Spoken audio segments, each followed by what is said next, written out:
Video chemistry में अब हम और न्यूमेरिकल प्रॉब्लम्स के बारे में जानेंगे। यहाँ पर हम जैसे रेडियम के लिए जो रेडियो एक्टिव है उसका स्थिरांक का मान दिया हुआ है, निकालना है और इसकी अर्ध आयु 1600 वर्ष है। तो यहाँ पर टी हाफ जो है वह 1600 वर्ष है। तो हम इसमें लैम्डा वैल्यू की गणना करें तो टी हाफ और जो लैम्डा में रिलेशन है, समीकरण है lambda is equal to 0.693 upon अर्ध आयु टी हाफ। तो यह लैम्डा का मान में जब 1600 का भाग दे देंगे 0.693 में लैम्डा वैल्यू कैलकुलेट करने के लिए, तो lambda is equal to 0.693 upon 1600 प्रति वर्ष। तो यहाँ पर जो लैम्डा का मान है वह है 4.33 गुणा 10⁻⁻⁴ प्रति वर्ष आता है।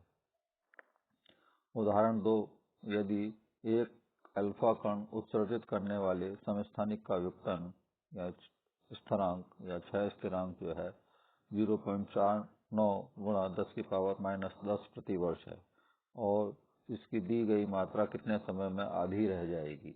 तो यहाँ पे टी हाफ हमें निकालनी है और लैम्डा का मान दिया हुआ है। तो यहाँ पर जो पूर्व के इक्वेशन थी T half is equal to 0.693 upon lambda, तो इसमें लैम्डा का वैल्यू 0.49 गुणा 10⁻⁻10 रखने पर लैम्डा की वैल्यू तो टी हाफ हम कैलकुलेट कर सकते हैं। तो इस तरह कैलकुलेशन से टी हाफ जो है वो 1.41 गुणा 10⁻10 वर्ष आ जाता है। तो यहाँ पर अगला उदाहरण है जिसमें 8 ग्राम रेडियोएक्टिव समस्थानिक की अर्ध आयु 10 घंटे है। तो उस पदार्थ के 2 ग्राम की अर्ध आयु होगी। जैसा कि हम ऊपर पढ़ चुके हैं, उसी आधार पर मात्रा के आधार पर इसमें वो निकालेंगे। एक अर्धायु जो है वो एक निश्चित मात्रा होती है। अर्धायु जो है वह मात्रा के ऊपर निर्भर नहीं करती है, इसलिए 2 ग्राम की भी वही अर्धायु होगी और 8 ग्राम की भी वही अर्धायु होगी, यानी 10 घंटे ही इसकी अर्धायु होगी। अर्धायु परिवर्तित नहीं होती है।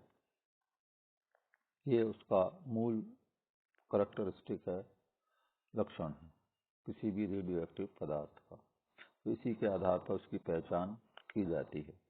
एक रेडियोएक्टिव पदार्थ जो है उसकी अर्धायु 20 मिनट है और कितने समय पश्चात पदार्थ की प्रारंभिक मात्रा 1/8 रह जाएगी। तो यहाँ पर जो टी हाफ है वह दे रखा है और प्रारंभिक मात्रा का 1/8, तो इसको अर्धायु में इसको टी हाफ होता है। इसको हम यदि T half into T half उसकी और आधी अर्ध करें तो 40 मिनट में 1/4 रह जाएगी और 40 के डबल यानी 1/8 जो है वह है 80, तो अगले 20 मिनट में और वो जो है 1/8 रह जाएगी। तो इस तरीके से 60 मिनट जो होगी वह इसकी कुल समय इसकी प्रारंभिक मात्रा को 1/8 रहने में लगेगा। तो हर टी हाफ पर इसकी अर्धायु जो हर 20 मिनट में उसका पदार्थ का आधा रह जाएगा। तो यदि टी हाफ पर यानी 20 मिनट में आधा है तो उसके हर आधा मान जो है उसकी 1/4 जो होगा वो 40 मिनट में होगा। फिर अगले 20 मिनट में जो है फिर वह आधा रह जाएगा तो वह 1/8 हो जाएगा। इस तरीके से कैलकुलेशन करके इसकी 60 मिनट जो है आएगी जो इसमें की है वो प्रारंभिक मात्रा का 1/8वां हिस्सा रह जाए। यदि किसी रेडियोएक्टिव नाभिक की अर्धायु जो है वह 3 घंटे है और 9 घंटे में इसकी सक्रियता गुणांक जो है कितने तक कम हो जाएगी, कितने गुणा तक कम हो जाएगी। तो यहाँ पर 3 घंटे में ये आधा रह जाता है, तो 9 घंटे यानी में हर 3 घंटे बाद ये इसकी मात्रा आधी रह जाएगी। मान लीजिए प्रारंभ में n0 है या n है, तो 3 घंटे बाद n/2 और उसके 3 यानी 6 घंटे बाद ये n/4 और 9 घंटे बाद यह n/8 मात्रा यानी 1/8वां हिस्सा उस पदार्थ का रह जाएगा। इसी तरीके से यदि औसत आयु के आधार पर हम कोई अर्धायु और औसत आयु के संबंध के आधार पर निकालें तो एक रेडियोधर्मी विघटन का जो अर्धायु है वह विघटन स्थिरांक यदि हमें दे रखा है तो उसको किन फॉर्मूले के आधार पर उसको और अर्धायु और औसत आयु उसकी हमें मालूम कर सकते हैं। तो जैसे कोई भी रेडियोधर्मी विघटन पदार्थ है तो उसको की अर्धायु यदि 100 वर्ष है तो उसकी औसत आयु काल क्या होगा। तो यहाँ पर औसत आयु जो है वह 1.44 इंटू अर्धायु, ये फॉर्मूला एक हमने पहले डिराइव किया था, ये पढ़ा था। तो यहाँ पर अर्धायु का मान 100 वर्ष है तो हम औसत आयु 1.44 से मल्टीप्लाई करके उस मान को 100 से मल्टीप्लाई करके ज्ञात कर सकते हैं। तो इसकी औसत आयु 144 वर्ष आएगी। रेडॉन में 226 रेडॉन जिसकी अर्धायु 1560 वर्ष है तो 4740 वर्ष के उपरांत 1 ग्राम से कितना अवशेष बचेगा। तो यहाँ पर इसका जो टी हाफ है वो 1560 दे रखा है और जो इसकी प्रारंभिक मात्रा है वह 1 ग्राम दे रखी है। तो 1560 वर्ष बाद जो है ये आधा रह जाता है। तो यदि हम इसको कुल समय हमें कैलकुलेट करना है तो कुल समय t जो होगा वह n इंटू टी हाफ के यानी नंबर ऑफ टी हाफ कितने होगा।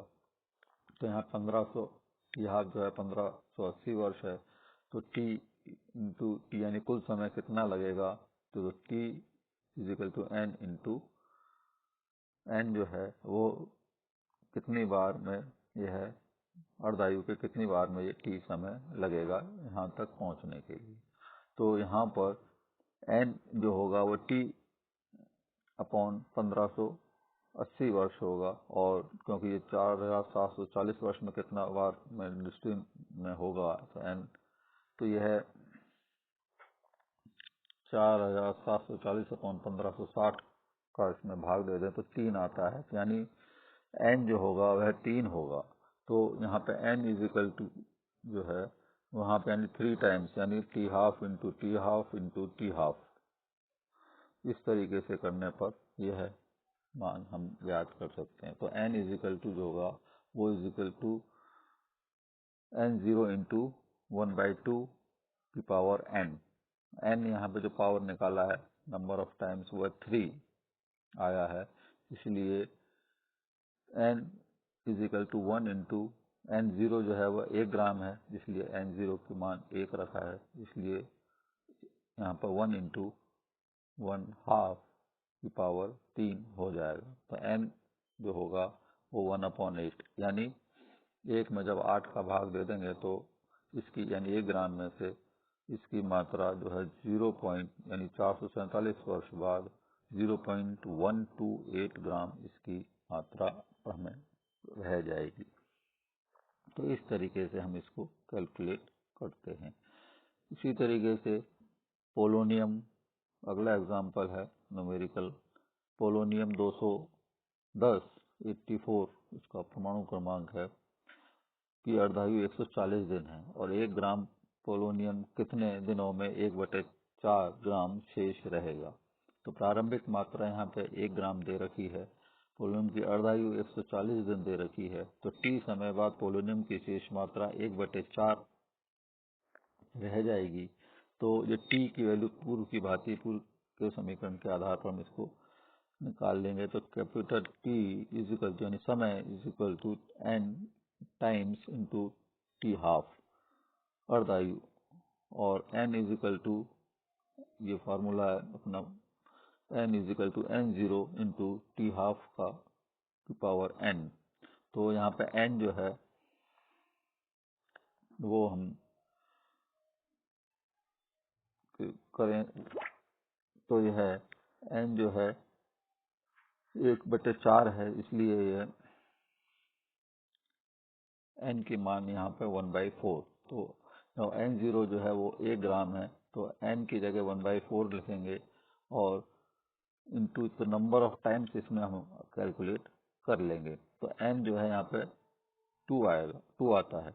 तो 2 को जब t½ से मल्टीप्लाई करेंगे तो कुल समय यानी 2 × 140, तो ये 280 दिन के बराबर यहाँ पर जो है कैलकुलेशन में हमें मिलते हैं। तो ये t जो होगा वह है यानी 2 बार में 1/4 ग्राम शेष रह जाएगा 2t½ में। तो नंबर ऑफ टाइम्स इसमें जो 2 आया है वह ये प्रदर्शित कर रहा है, यानी 280 दिन में यह है आयु ये इसकी मात्रा जो है 1/4 भाग रह जाएगी।